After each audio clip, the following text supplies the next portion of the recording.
there's not two sides. There's lots of different sides, and they all form coalitions, right? So the coalition on the left has been the left and liberals. So the left is the Democratic Socialists of America and Stalinists and radical feminists, anarchists. The left is a very diverse group of people. They all have share a few things in common.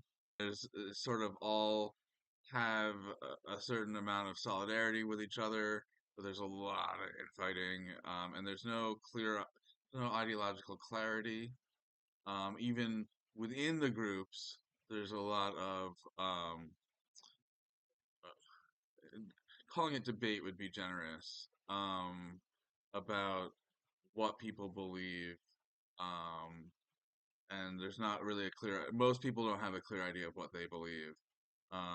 They just kind of repeat slogans that they've heard that kind of feel right, but they're not even sure what that means. And because if you think about it for too long, you realize that it doesn't really make any sense. But I mean, and we'll get into that later. But that's the left, right? And then there's liberals who are well, you know what a liberal is, right? In the 90s, the liberals and the left used to, get along pretty well. Um, there, you may have heard of it, the Battle of Seattle. There's a big capitalist summit in Seattle in 1999, and um, there's a big protest. Have you ever heard the anti-flag song? We marched together for the 8-hour days and held hands in the streets of Seattle. Right? That was when liberals, backed up by the unions and anarchists up from Portland, and Seattle, the West Coast is really strong in anarchists. There's a huge anarchist movement at the time. They shut down the city, and it was a huge attention grabbing headlines everywhere, and it launched an era of activism. There used to be massive riots in every city where they had a globalist capitalist convention. Um, and they used to have to mobilize police forces from 3 states over to come and help out, like set up security. Now that doesn't really happen, and there's a reason for that. Part of it is that the right wing apparatus was successful in sabotaging the left.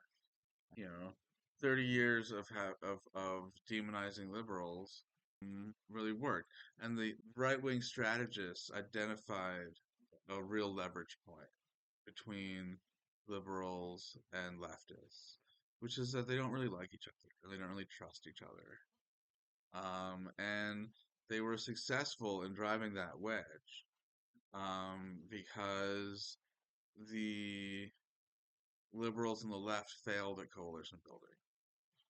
And you can see that resentment over perceived abandonment in the anti-flag song, When it was time to throw bricks through the Starbucks window, you left me all alone.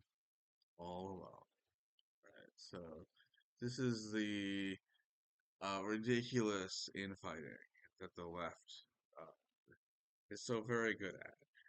Like, uh, as far as political actions are concerned, throwing bricks through windows is not a constructive action. Um, and liberals are correct in leaving people who are involved in pointless destruction. Leaving them alone is about the best option you have, right? The left doesn't have a great track record historically, when they take power. You can look at, the French Revolution, which turned into a bloodbath, and then Napoleon took over and started a war that engulfed all of Europe.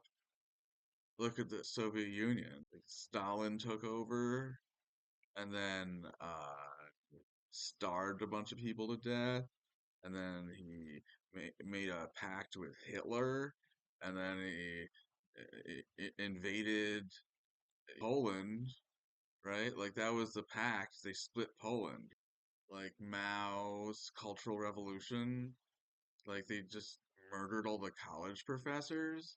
We're making pig iron in their backyards, and they starving to death. I mean, North Korea, Jesus Christ. Cuba, the left does not have a good track record with power. In order for the left to be viable, it needs to be capable of restraining authoritarian left. Because people know that the left is dangerous.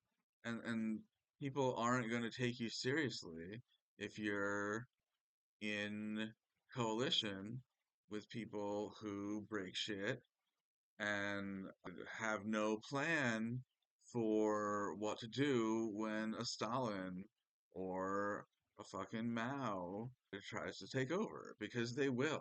Like the whole project is trying to figure out how to get the ruling class out of power, and instead of actually examining that problem, you just replace it with a new ruling class. It doesn't work, right? And it's not gonna work, so no one goes along with it. It's all like John Lennon sang. You say you want a revolution, we all love to hear the plan. And the left really doesn't have one. What the left has is a list of grievances.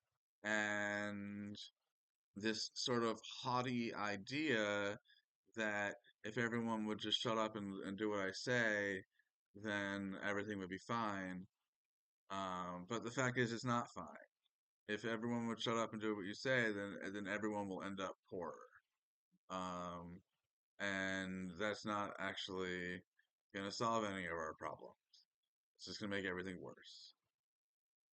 Now, if you feel like very defensive about what I'm saying right now, or if you feel the urge to never listen to me ever again, or to say something bad about me, right? Because I've said something bad about you, right? Well, now you're just describing yourself. Because if this doesn't apply to you, then it doesn't apply to you. If you're, better than that, then congratulations. You're better than that. And then you're probably just as frustrated as I am. And there's a lot of people, I think, who uh, who have tried to get involved, who have come out into the public square with a sense of civic duty, who have said,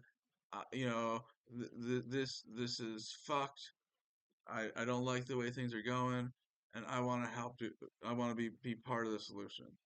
And those people have been alienated, ostracized. People are using it as an excuse to hoard power in this petty tyrannies. It's not working. That's what's happening on the left right now. The liberals, they've been doing their best. I mean, liberal democracy, it's the worst government out there except for every other one. What do you want? You want the fascists? You want the communists? It'd be nice to have the socialists, but like a socialist is practically a liberal, except that they'll work with the communists. Liberals just want to be comfortable. They just want stability.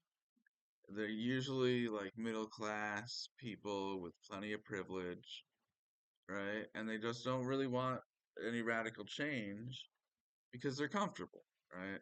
And I can't really fault them for that. Like, if you are fine the way things are, and some guy who has very little self-control and no plan wants to shake things up, why would you sign on to that? I don't really blame them. We need to empower the liberals. We need to have more liberal ideas ourselves, and we need to embrace the concept of gradual change through sustainable institution building, which is the most liberal thing in the world. That's what liberals do, and that's what works. That's if you look at what's good in your life right now is because some liberal worked their ass off for it 30 years ago. When the radicals and the liberals are pulling together, that's when things really get accomplished. It's not the liberals' fault that the radicals are all fucking around. Like, and the liberals are doing their very best to hold shit together, but they're not up to the task. We can see the past 50 years as the success of the right. We can also see it as a failure of the left. Both dynamics were taking place simultaneously and were contributing to each other.